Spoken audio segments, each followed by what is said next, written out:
You are watching Call for Two, broadcasting live from Champaign, Illinois, Sunday afternoon, 1 p.m., July 24th, 2022. If you're here, you probably joined us for our earlier playthrough of the Sherlock Holmes Fellowship of Bones session from this Murders by Mail series of games. And today we are playing the LA.Noire one, which is called Bloom of Hollywood. We're on turn 4. It was a week ago that we played our previous turn.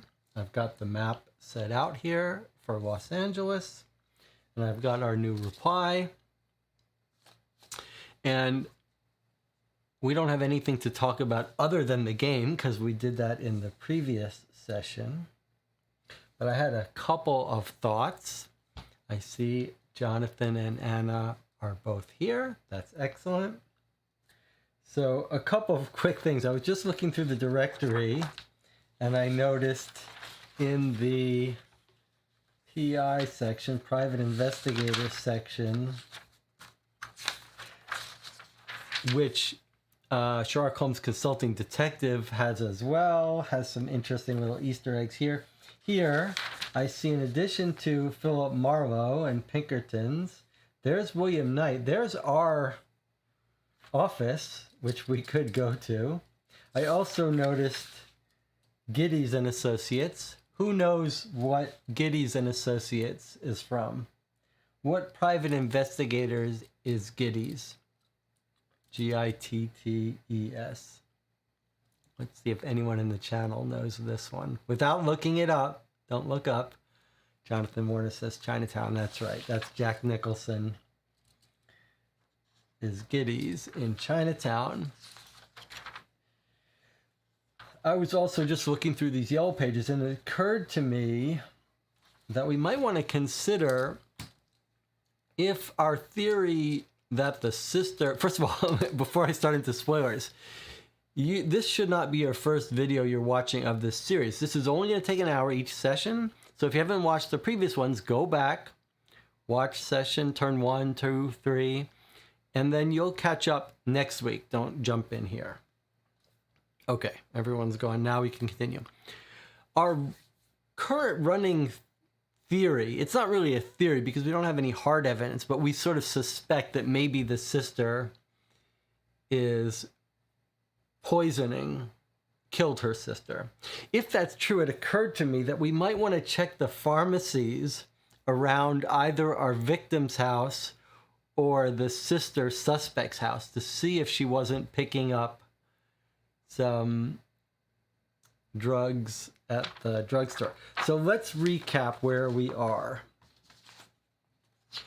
The other thing is, two more things before we recap. First of all, in the lead up to this video, I did what I've been doing with all the live videos. Is I have this when the official time starts, I have a 5-minute counter.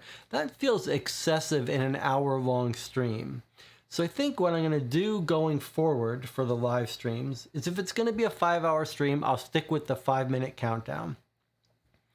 For these play-by-mail sessions or streams that are probably only going to go for about an hour, I'm going to switch to a 1-minute countdown. So if you're used to not visiting the channel until 5 minutes past the hour, I'm going to change that. I'm going to start a minute into it, although you know I spend lots of time before I start, so it doesn't really matter. All right, so let's recap our case very quickly.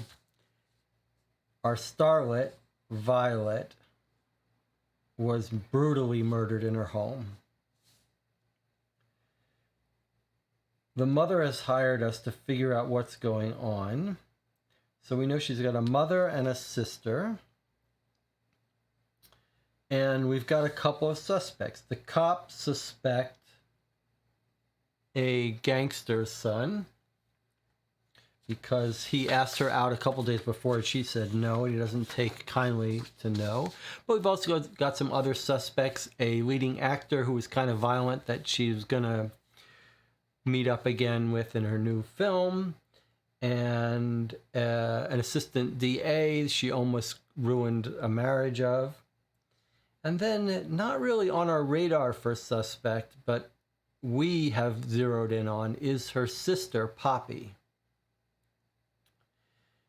And one of the interesting things we've discovered on looking at the crime scene and stuff is that the body doesn't have as much blood as you would think. Just a little bit of blood, even though she's been smashed, her whole skull is caved in with an ashtray, it looks like.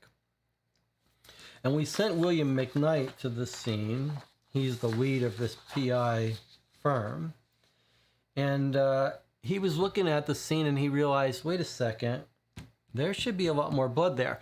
Now, when we first read that, we thought, okay, she was moved. She was killed elsewhere where the blood is and then moved. But then Jonathan or Anna had this insight, which is we went to the medical examiner. He said something a little more subtle, and it made us rethink this. Forget exactly what he said was, but he basically said he was talking to our registered nurse, Bev. And this was the benefit of sending Bev, because he gives us this medical description of stuff that was very confusing. But because we sent the registered nurse to the autopsy, which was a very smart decision, she translated. She says, okay, her head got bashed in after she was already dead. Her hair was starting to fall out. And you ain't naming cause of death until you get something back from the lab, the crime lab. So this one sentence is huge. It just flooded us with clues. So it wasn't that she was killed somewhere else and moved. It's that someone smashed her head in after she was dead. When you combine that with the hair falling out, it made us think, she's being poisoned. She was poisoned and then died of poisoning, and then someone bashed her head in and tossed the scene to make it look like she was killed in a robbery or by a violent break-in or a violent ex-lover. So that's what really points us to the sister. Like, the poisoning is the sister's thing. And Anna reminds us that there was an anonymous tip to the police to go find her body. Yes, I did write that down. We got that in the newspaper, that there was an anonymous tip. That was a very good catch. It was a little, very small detail. Following an anonymous tip early this morning. We don't know if that was a male or a female that called it in, but it makes us think that this is the sister trying to cover up and make it look like it's a violent crime. And then when we went to the sister's house, we got even more suspicious, because the sister is dancing at a club.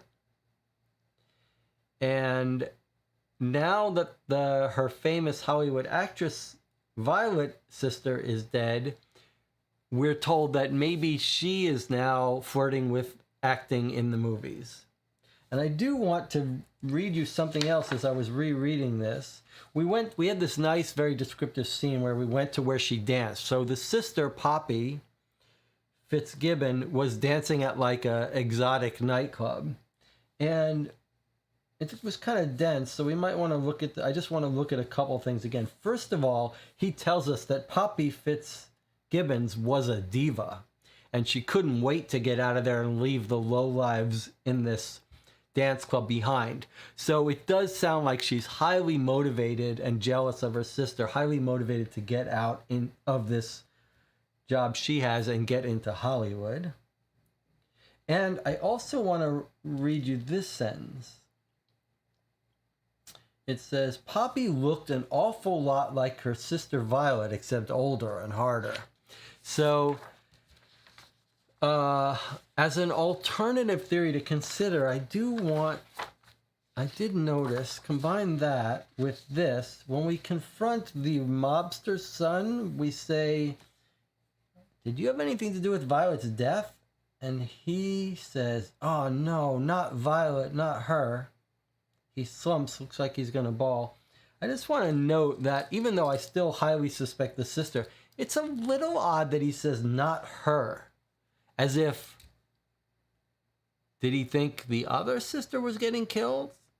And he's surprised that it was Violet that got killed? Just an idea. I still think it's the sister. And in fact, I'd put money that it's the sister right from the start. Now, that brings me to the last thing I wanted to say before we got into it. It's a little odd to me. Do we all agree that this case, the LA.Noire case, is substantially more compelling? And if so, one odd thing about that's right, Anna reminds us the sister had a Mexican boyfriend, Manuel or Julian or something.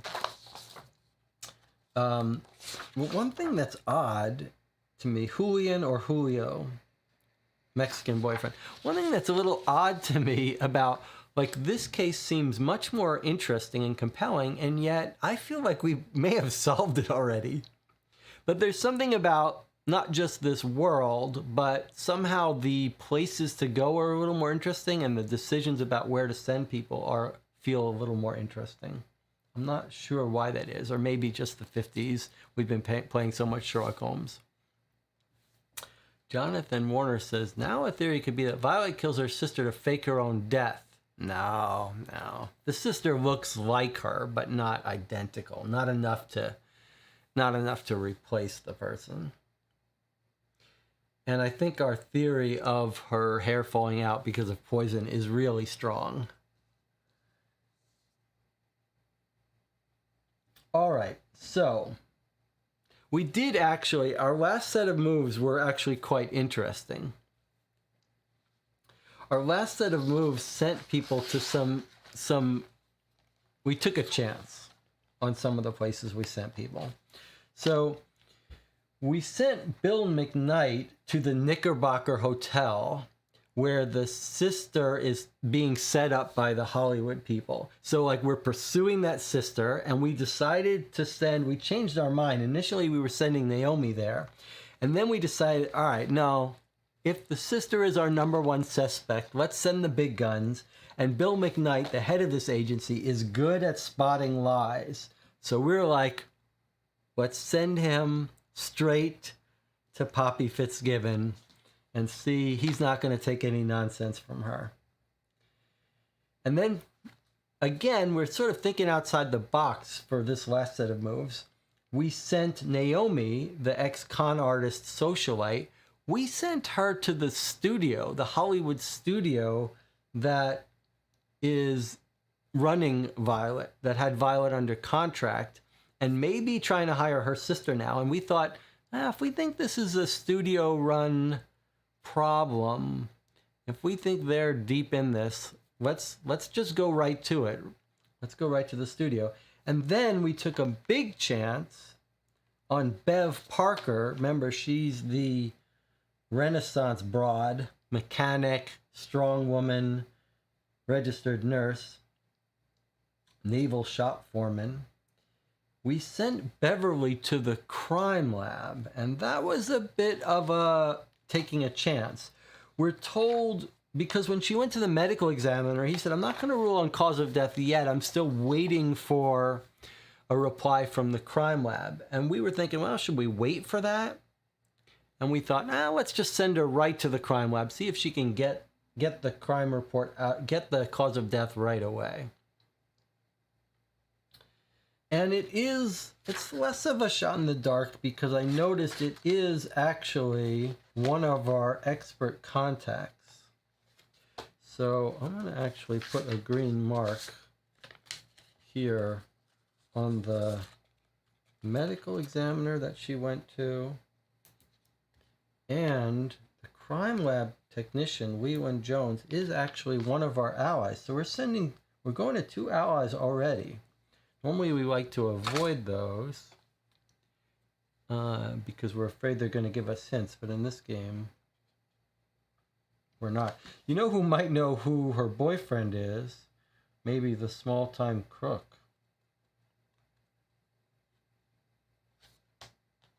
All right, let me catch up on the chat here.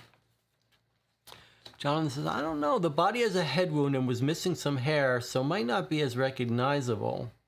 Violet might know how to use makeup to make her look older like the sister. I do not buy it. I do not buy it. I don't know if she's really missing hair.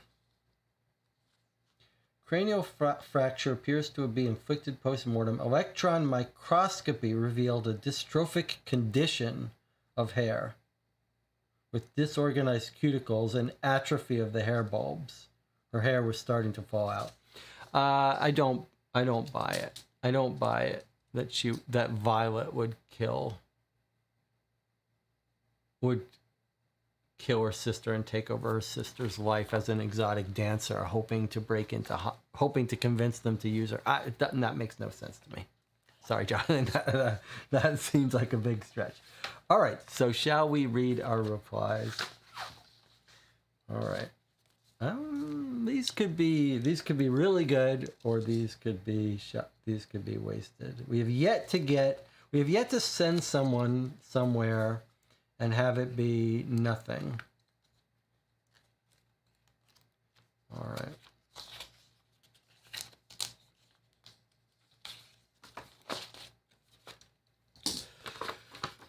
Okay, reply number 3. Here's where we sent them. He went to the Knickerbocker Hotel where they've got Poppy. She went to the studio, and Bev went to the crime lab. So we're starting with Bev. Went to N35 like you asked. Get into the lobby of the place, but that's about all. Your name does get the mugs up front to call back to the crime lab. They waved me through like I'm some kind of charity case. Gotta say, Will, it feels weird being here, like a wasted trip.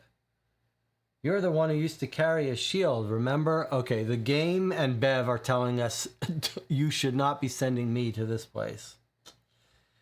I get into the main lab, and a burly guy in a lab coat walks up. He looked like a pharmacist if he wasn't so obviously a cop. I'm Leland Jones, Miss Parker? Bev, I say, and put out a hand. He takes it without a pause, and I don't squeeze quite as hard as I'd planned to. Will Knight sent me down, she says. He takes his hand back and rubs it a little, smiling. Right, how is Will? Haven't seen him in a while. He's good. He wanted me to ask if you know anything about the Violet York murder. His face starts to light up, but he puts the brakes on. He turns back to another, smaller lab-coated cop who's glued to a microscope. You hear that, Ray? Bev here is from Will Knight, asking about Violet York. Ray looks up. How do you know about that? Know about what, I say. Jones looks back at me, but keeps talking to his partner. He's a good detective, Ray. Better than McGinty, anyway. Shall we tell her? Ray goes back to his eyepieces. Fine with me. We haven't even told the coroner or Detective McGinty yet, Jones says. Can't actually show you the file, but I can give you the high points. The coroner thought something was fishy with the girl's body, so he had us run some tests. Blood and some other tissue samples. Ray chimed in, head down. It came back positive for the barbiturate amobarbital. Downers, Leland added. And thallium sulfate. Rat poison, said Leland. Or insecticide, take your pick. We have a call into the girl's physician, a Dr. Baxter, to see if the depressant was medicinal, but the thallium's flat out lethal. Somebody poisoned that girl. Guess it was worth making the trip after all, says Bev. Okay, well, this confirms our early perceptions. Rat poison. Someone's poisoned her. Thallium sulfate and barbiturates. And we've got the name of her doctor, Dr. Baxter. So, as we suspected, she's being poisoned, and I feel like we uncovered this fact very early in this case. Like, we are hot on this trail. And it was smart to go to the crime lab instead of waiting.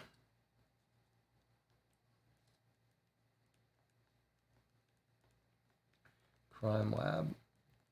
Okay, so Violet's doctor Baxter. And then she's got barbiturate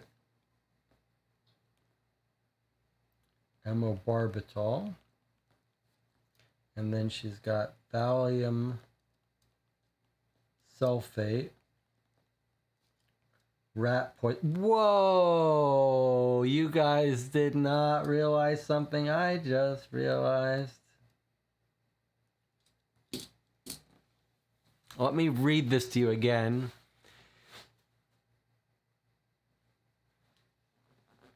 No, her hair was falling out because of the rat poison, Anna. And the depressant just knocks her out, makes her unable to defend herself. But there's another something here. Thallium sulfate, he says. See if you pick up anything here that I picked up. Thallium sulfate. Rat poison, said Leland, or insecticide. Take your pick. We have a call into the girl's physician, a Dr. Baxter, to see if the depressant was medicinal. But the thallium's flat out lethal. Someone poisoned that girl. Okay. What do you notice in that sentence? What pops out? Something else pops out from that sentence. Let's see if the chat can pick up on it.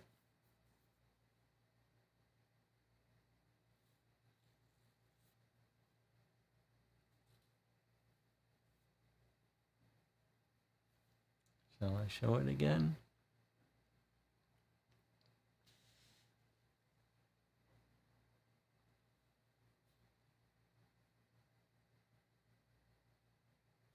I actually have a chat top. Do it that way. Come on, someone else must have noticed what I just noticed in that sentence. Jonathan says, got me. Okay. I'm going to read you something and you tell me if... Sometimes I step on my own observations by being wrong. Okay. Let me read you our first visit to the sister's apartment. We go to her apartment. There's a sign on her door saying deliveries to the manager, number 24. We knocked, no one answers, we see the poster. I headed toward the manager's office and saw a man in a wide-brimmed gardener's hat crouching by a small tool shed. Excuse me, I said, are you the manager? He was in the process of filling a pump sprayer bottle from a large can, done up in red and yellow and a big dead bug on the side.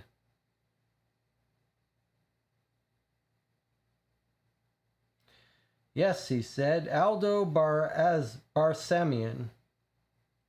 I'm looking for Miss Fitzgibbons in number 11. You happen to know when she'll be back? He says, I don't know. Reporters are bothering her, so she left. And we let him get back to his work. Yeah, so he says, hey, it's rat poison or insecticide. Take your pick. So I think it's insecticide. And Poppy has stolen it from the pest sprayer that supply in her apartment building.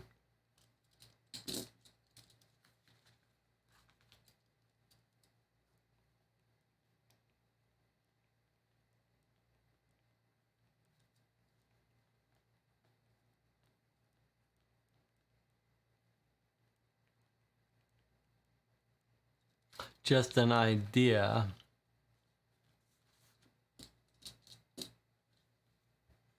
Now, I wonder if we could actually visit any pest control places.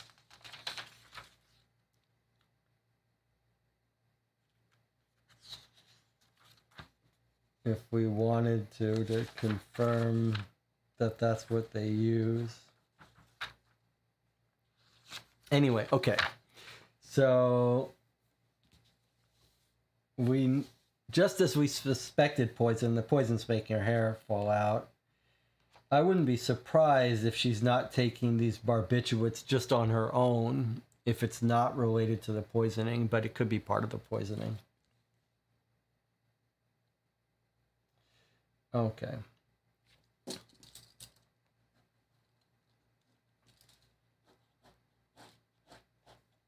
going to make some big arrows on this note about Poppy getting it at her place. All right. Next up, Bill McKnight himself going to try to find the sister at the Knickerbocker. Knickerbocker Hotel, Poppy Fitzgibbon. I quizzed a few members of the hotel staff to get the lay of the land. Poppy had moved into a top floor suite a while back, not too long after Violet's death, with Champion Studios footing the bill. The story, which she seemed happy to tell, was that the studio was putting her up while they did screen tests for Violet's replacement in a new movie. In the meantime, she'd been living like a queen and treating most of the staff like indentured servants. The Knickerbocker staff would be happy to see her go. Armed with that information, I headed to the top floor and knocked at the door of her suite. A few moments later, Poppy opened the door, wearing a dressing robe over what appeared to be a satin nightgown. Immediately, she frowned. I wasn't who she was expecting. Yes, she says. Miss Fitzgibbon, my name's William Knight. I'm a private detective working for your mother, Rose. Can I speak to you for a few moments? Her expression shifted from confusion to irritation and wound up at exasperation. I suppose so, but only for a moment. I'm expecting someone. She made no move to invite me inside. You say this is some business for Mother? Yes, ma'am. She's hired me to look into your sister's death. I took off my hat. My condolences, of course. She dipped her head. Thank you. It was truly a shock, but why in the world would Mother hire a detective? Surely the police are doing their best. Yeah, of course. I think your mother simply wanted to do something herself. Tell me, were you and your sister close? Poppy's expression slid into regret. Oh, not as close as we could have been, she said. Or as close as Mother might have liked. But we were more than 8 years apart. Mr. Knight, not much in common, I'm afraid. And then, of course, she had such success. I peered past her into the richly appointed suite. Seems like you may be finding some of that yourself. Her smile then was the truly genuine emotion I think I'd seen. Her smile then was the truly genuine emotion I think I'd seen. Oh well, she shook her head, playing at demure. It's funny how life works, isn't it? She then made a show of looking back to check the time. I really am terribly sorry, Mr. Knight, but I do need to get ready. Mr. Hutchinson from the studio will be here any moment. I tipped my hat and she closed the door. It felt, quite oddly, like the curtain coming down at the end of a play.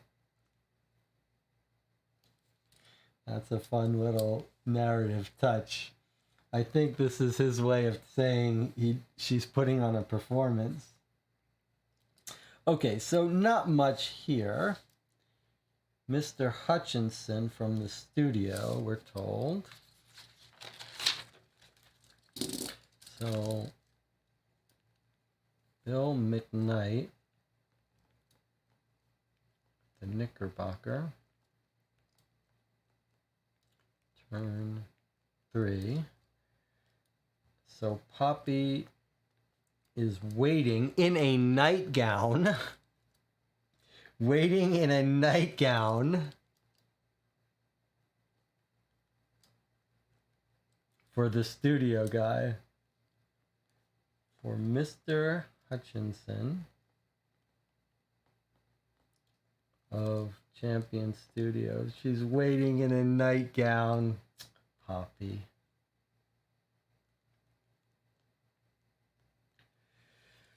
Uh, anything else? We're more than 8 years apart. So Poppy is 8 years apart. I think she's 8 years older. We're told she's older. This is putting the nail in the coffin of someone pretending to be the other. 8 years apart. That's a lot of years. She doesn't really want to talk to us. That's about it. We didn't get much out of this, but I wouldn't give up anything. I mean, this is our prime suspect. We should be talking to her whenever we can. So I don't regret talking to her, but she looks a little tight-lipped. She's not giving anything away. Wearing a dressing robe over a satin nightgown. It's too bad we don't have a picture of Poppy, just to, just so we could imagine who our suspect is. It's funny how life works. Okay, Mr. Hutchinson. That's someone we'll want to talk to, maybe after he visits with Poppy. All right, ready? Here we go. Here's the next one. The last one is going to be Naomi, our socialite ex-con. And we sent her to Champion Studios, right where this guy came from, or where she's expecting this guy. So let's see what we've got. Oh, it doesn't look like much. Will. The receptionist at Champion Studios was a sweet young girl, and of course just as shocked and saddened as I was about Violet's murder. We gossiped for a while, commiserated on the tragedy, and I decided to try out some of your advice. I played it straight. You work for a detective? Really? Are there... She looked around, lowering her voice. Are there any suspects? Well, we're looking at a few people, I said, leaning in like I was letting her in on a secret. One right here at Champion. Her face went blank. Here? But who could... She trailed off. Then it hit her. You can't mean Joe Stanton. I shushed her. Shh.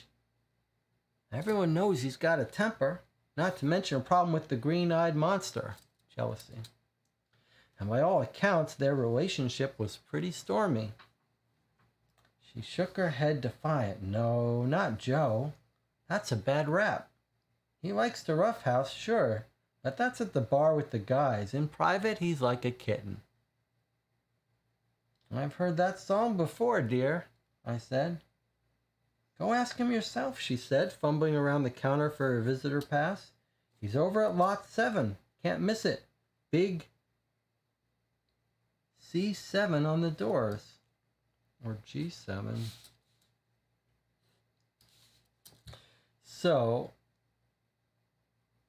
we'll want to make sure if that's C7 or G7, but this is a new address. Remember, the game says, hey, when you find a special address, put it in here. It's going to be like a letter.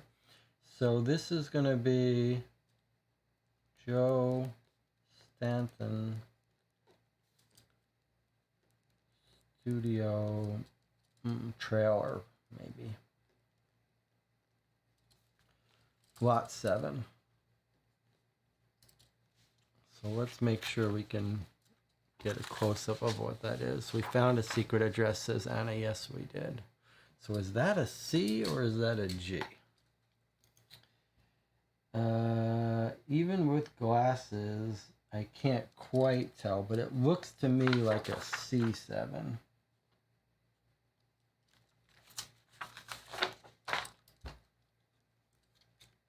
Joe Stanton, C7, or is it G? I guess it's a C. It would have more of a curl at the bottom if it was going to be a G.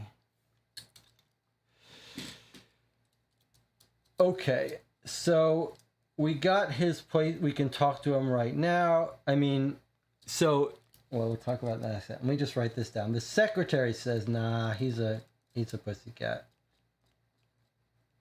He's not really violent. He's just got a bad reputation. Secretary says he's a pussycat. All right, so let's talk for a moment. We have decided to play this half role playing. So Naomi's on the lot, sweet talking the secretary. The secretary says, here's the visitor pass. Go talk to him. So Naomi is going to go visit him. We're not even going to entertain the possibility that one of our other 3 people would go talk to him. And we're going to talk to him now because we know he's there now and we just got the pass. So we're not even going to tell us.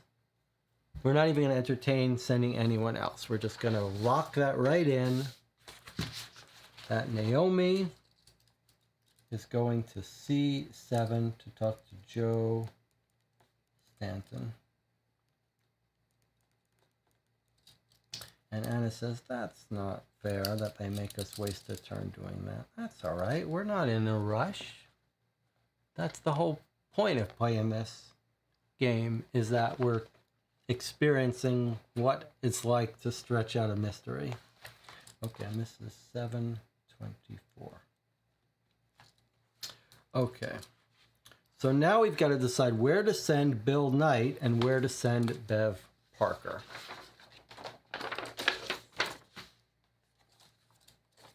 And let's make sure we note that this is reply 3. All right, so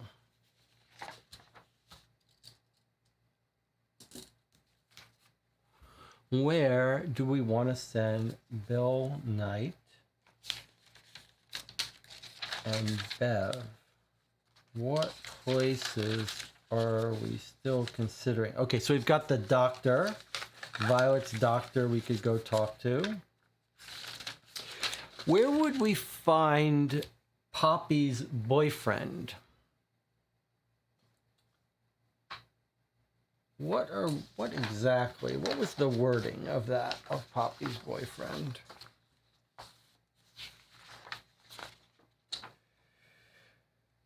The only thing I miss is that Mexican boyfriend of hers hanging around, Julian or Julio or whatever. Such a cutie.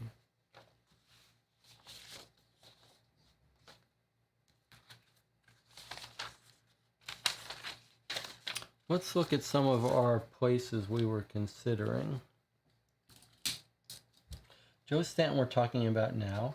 The assistant DA was one of our other suspects given right up front because she had an affair with him and almost broke up the marriage. Champion Studios we went to. We're going to Joe now. We went to Club Papillon. That's where we found Poppy. We went to talk to Burke McGinty, the cop. We went to talk to the mobster's son. We haven't canvassed Violet's neighbors. This was Jonathan's theory early on, that if Violet was killed at her house, she's got 5 neighbors that are real shot in the dark, especially since they live so spread out here. But I do still love that idea. But that's really a needle in a haystack, or shot in the dark. Anna says, they give us 3 possibilities. Do you want to talk to Hutchinson or Joe? That would be unnecessary. Okay. No, we don't. Anyway, it's out of our control. We're doing that. Now, we've also got, we went to the crime lab. We went to the Knickerbocker. We also have the Brown Derby where the mobsters hang out and where the mobster threatened him.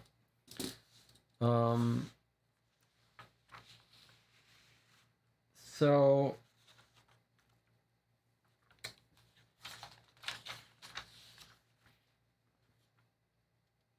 just looking at some of these other things. We could go get the free hot dogs in the newspaper also.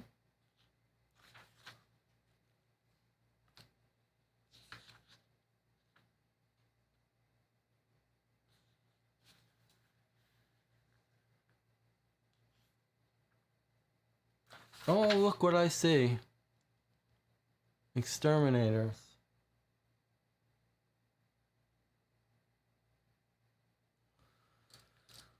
I'm just going to write down That one idea would be, before we started playing, I thought maybe we should visit pharmacies to see if someone was buying stuff. But now I wonder, maybe we could consider visiting an exterminator.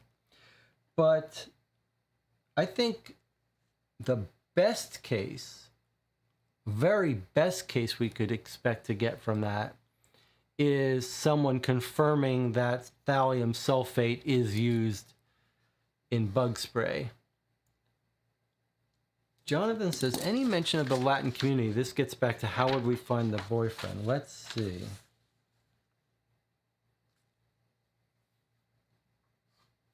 She's brutally beaten. Water supply. Radio. Railway line.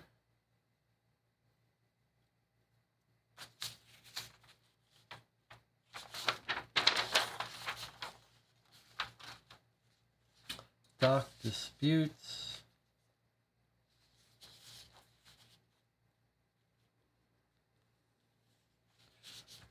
Baseball. Pinto culture. Prehistoric Rome. California's largest city. Safety gasoline.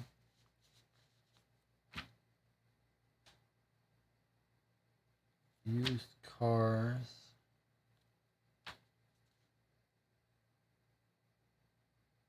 Here were the students that were winning at roulette.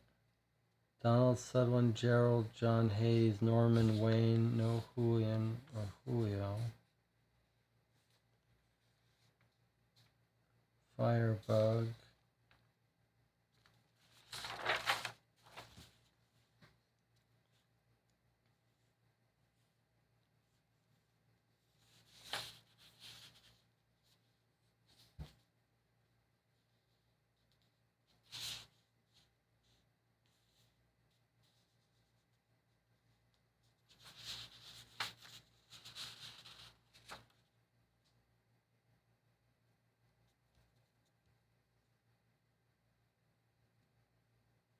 Don't see anything.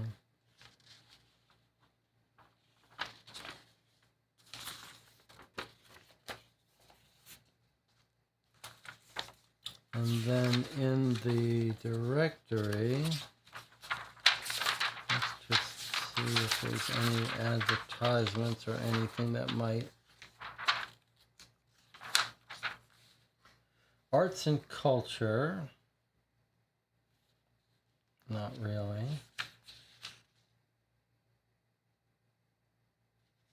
Bars and nightclubs.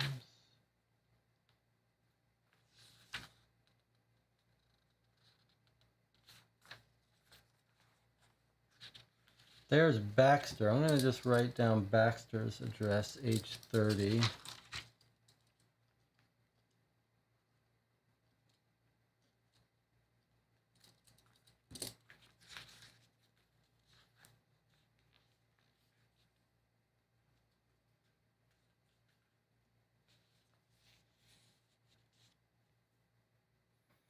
It would be logical that he might be a dancer at that club that she works at, Club Papillon.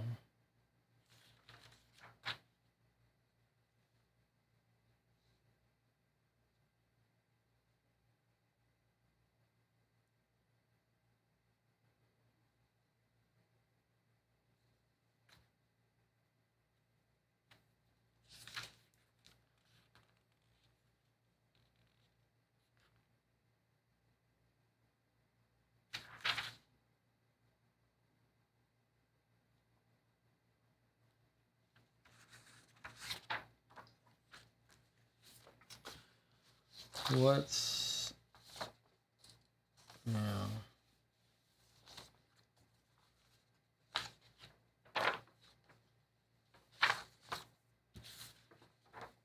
The only thing I miss is that Mexican boyfriend of hers hanging around.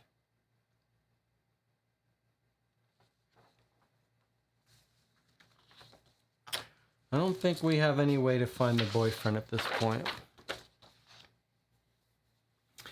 And it says, the sister did it. She wanted her little sister's fame and fortune, knew about the gangster's offer, thought she could pretend it was a violent crime. Yeah, I think we've got it solved. But, and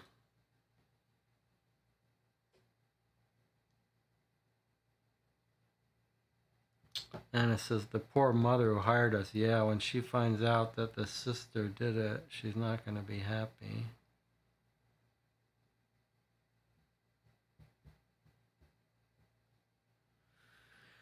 Well, it does make sense to me that we should probably follow up with Violet's doctor.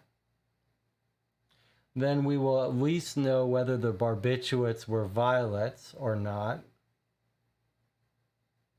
And if they weren't Violet's, we would be looking for a prescription for barbiturates that belong to Poppy. Let's remember, we don't just have to suspect her, we have to prove it's her and catch her.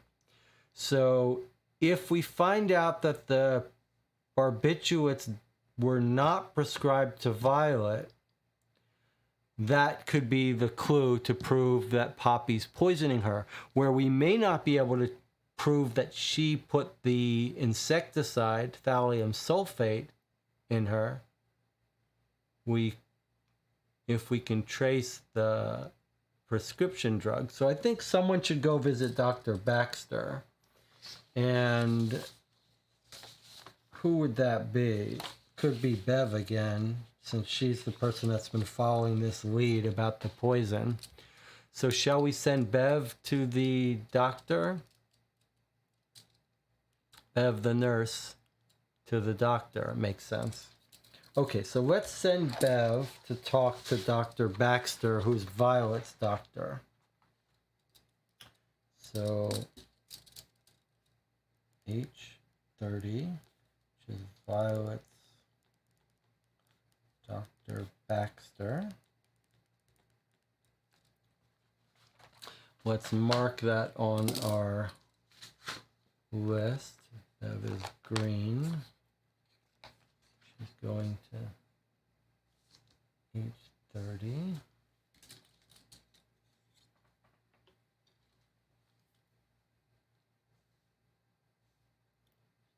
There. Okay. Now, Bill McKnight. Where do we want to send him?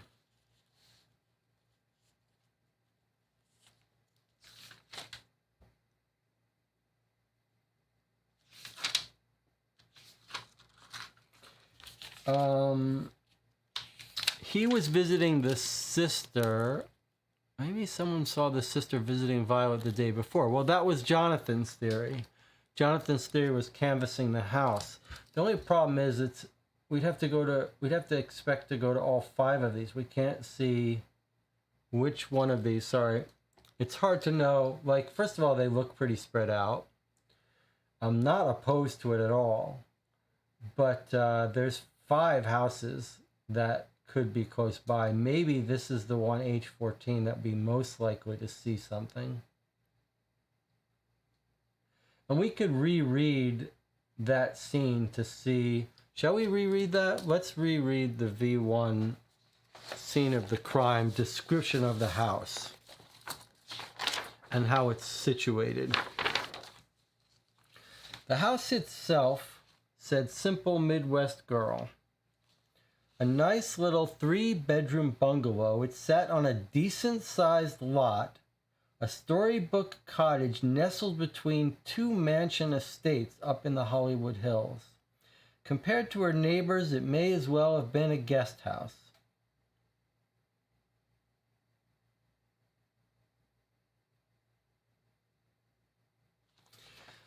Unfortunately, the map showing where it is this was written in for us, this little red line. So it's right here, and we don't know which of these 5 locations it's saying the neighbor. I guess you might imagine it would be the ones on the same side of the street as her, same side of the hill as her or something. And you might imagine if you want to ask them if they saw a car go up to her house, it would be this one that you would ask. Like, did you see a car drive through? Although this one looks facing it, so they might be more likely to see stuff. Anna says there is a picture in the paper. That's a good point. There is sort of a picture in the paper. Let's take a look at it. It's hard to see though, but you do have a... This is actually kind of interesting. Actually, Anna, this is more interesting than I thought. What is this showing us? I think this is showing us that you can actually see into the garage, not from across the street, but maybe from down the way. And in fact, if you really wanted to get clever about it,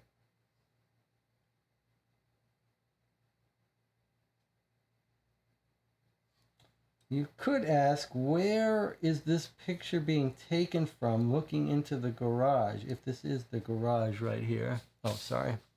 If this is the garage, then the street is here. Like, this is probably overthinking it, but imagine the street's here. Here's the garage. So you could ask, where is this picture being taken from that has such a good view of the garage that you would see the sister's car driving in? And if that's true, if she's on the left side of the road, if that's how we read this map, it's not clear though, because the thing is pointing here, but if that's right, then this picture is taken from this house here. If that's my reading of it. Like, but you could imagine the opposite house would see it too. But if you wanted to know, just for the fun of it, where this picture was taken from, if her house is on the left side of this street, and this is the street here,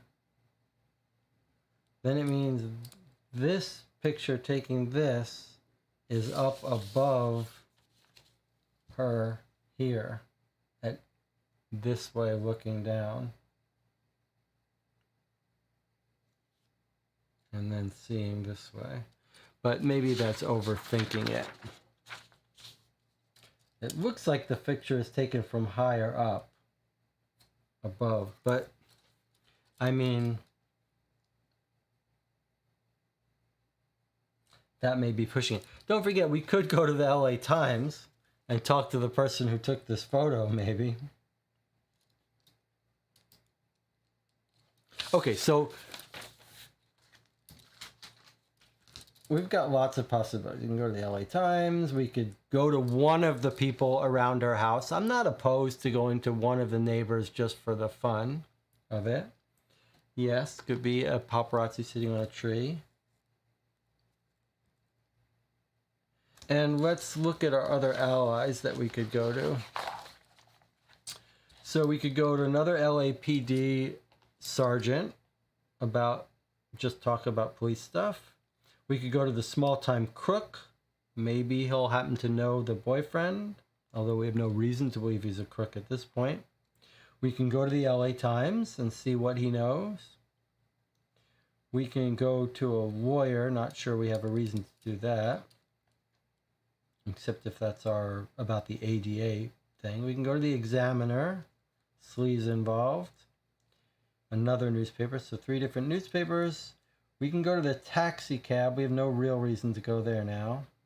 We could go to the Hall of Records. No real reason to go there now either. The other place we could go is we could go, if we're interested in the sister, this is where I was going before. John says we could send Knight to the ADA even though we don't really suspect him. Yeah, we do want to make sure we go to him eventually.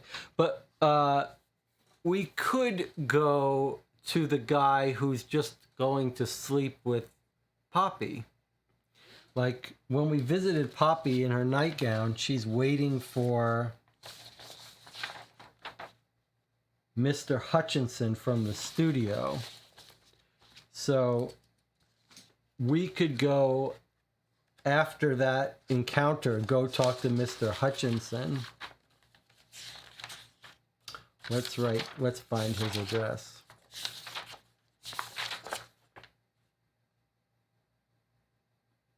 Hutchinson is H11. So I'm not all that sure what he's going to be telling us. H11, but it would be thematically appropriate after talking to Poppy to go knock on the door of this guy she's sleeping with. So let me give you some choices and you guys decide. Hutchinson, here are the choices I think. Hutchinson to follow up this lead. He's talking to his sister, now he goes to Hutchinson. Or we go and take a shot in the dark at one of Violet's neighbors, accepting that there's a reasonably good chance we'll get nothing from it. But it's a high risk, high reward because we could get a huge breakthrough from it. Someone sees a car with a belonging to Julio and we've cracked the case open. But you could also argue that we should wait on that until we run out of better stuff to do. I think we want to talk to the ADA eventually, but not yet. Naomi's going to Stanton. Bev is going to Dr. Baxter, and it's just Bill McKnight. He's either going to follow up on Violet's person she's sleeping with, or he's going to take a random drive up to the Hollywood Hills and knock on the neighbors, or he could go to the LA Times and see if he can find the photographer or any other news. I think that would be our safest bet, or most likely to get good information. If we go to the LA Times, we're going to get something good. We're either going to get information about the photograph or background information or something good. So that would be the safe one, but maybe we should view that as cheating, and we don't want to do that.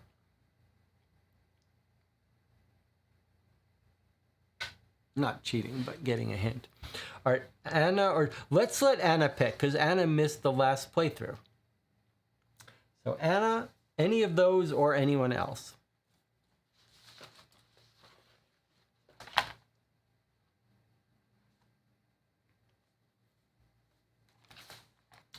Newspaper at the LA Times. Go to one of these buildings. You could pick which one. And it sounds like Anna says neighbor. Okay, which neighbor would you like to go to?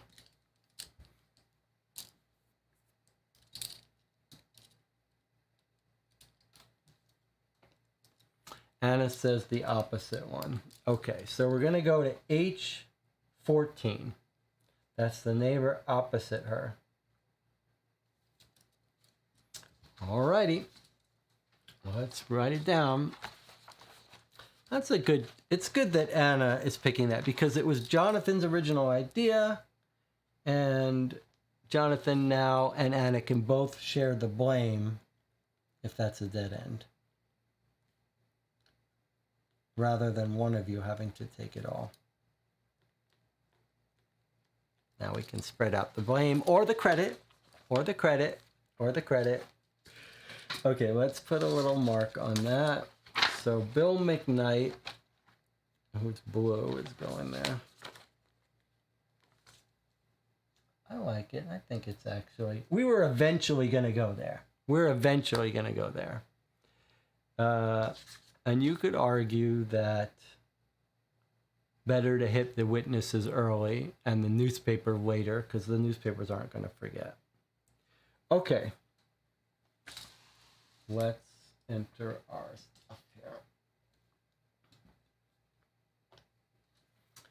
All right. So Bill McKnight goes to H14, the opposite neighbor. That is H14, right? Yes. Okay. Naomi is going to C7 on the movie lot to talk to Joe Stanton, who we have no suspicions of at all. And Bev is going to visit Dr. Baxter to find out if he prescribed barbiturates to Violet. And there we go. Now we wait again for another week. Now, next week, today's the 24th. If it comes within a week, I'll be here. But it's more likely it's going to arrive in 10 days where I'll be at Gen Con, so you might have to wait an extra few days for this one, unfortunately.